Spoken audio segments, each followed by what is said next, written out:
দাবাং দিলীপই ভরসা সক্রিয় করতে দিল্লিতে কেন্দ্রীয় নেতৃত্বের কাছে দলের আদি কর্মীরা। বঙ্গ বিজেপির দাবাং নেতা দিলীপ ঘোষ এখন কার্যত দলের কাছে ব্রাত্য, কিন্তু দলের একাংশের বিশ্বাস বাংলায় বিজেপির সংগঠনের হাল ফেরাতে পারেন একজনই, তিনি দিলীপ ঘোষ।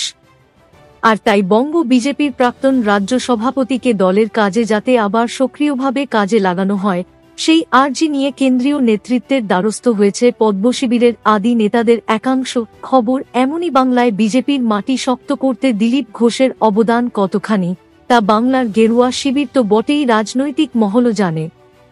2019 সালের লোকসভায় বাংলার 18টি আসন জিতেছিল বিজেপি, যা এয়াবৎকালে রাজ্যে বিজেপির সর্বোচ্চ সাফল্য। তারপর থেকে বহু নতুন মুখ দেখা গিয়েছে পদ্মশিবিরে, একইভাবে কমেছে পুরনোদের দায়িত্ব। সেই তালিকায় রয়েছেন খোদ দিলীপ ঘোষও। বর্তমানে কার্যত ব্রাত্য তিনি। রাজ্যে মোদি শাহর কর্মসূচিতেও ডাক পাননি। এদিকে 24 লোকসভায় আসন সংখ্যা অনেকটাই কমেছে বিজেপির।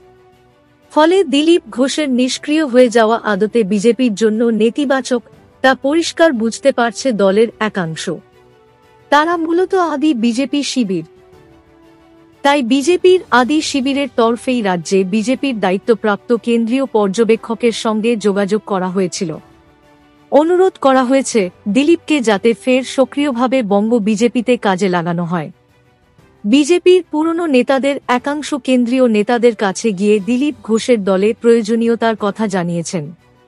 পাশাপাশি আদি বিজেপির একাংশ দিল্লির কাছেও এই আর্জি রেখেছে।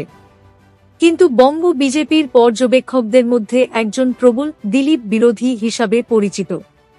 তিনি মূলত দলের কাছে বলেছেন, প্রাক্তন রাজ্য সভাপতিকে কর্মসূচি থেকে দূরে সরিয়ে রাখা হোক। গত সপ্তাহে নেতাজি ইন্ডোরে অমিত শাহর সভায় দিলীপ ঘোষকে না ডাকার পিছনে মূলত ওই কেন্দ্রীয় নেতারই আপত্তি ছিল বলে জানা গিয়েছে। আদি বিজেপি নেতাদের বক্তব্য, দল চলে যাচ্ছে তৃণমূলের থেকে আসা বিজেপি নেতাদের দলবদলকারী কাছে। এদিকেই অনেকেই শুভেন্দু অধিকারীর একনায়কতন্ত্র মেনে নিতে পারছে না, বিশেষ করে পুরনো বিজেপিরা। দিলীপ ঘোষের একটা জনপ্রিয়তা ছিল দলে, তিনি সরে গেলে তাঁর ঘনিষ্ঠরাও সরবে, এটা মোটামুটি বুঝে গিয়েছেন সকলেই। তাই চেষ্টা করা হচ্ছে যে কোনো মূল্যে দিলীপকে সক্রিয় করার। এ বিষয়ে এক বিজেপি নেতা বলেন, দিলীপদা কখনো দলছুট হবেন না। দিলীপদাকে আবার আমরা পাব।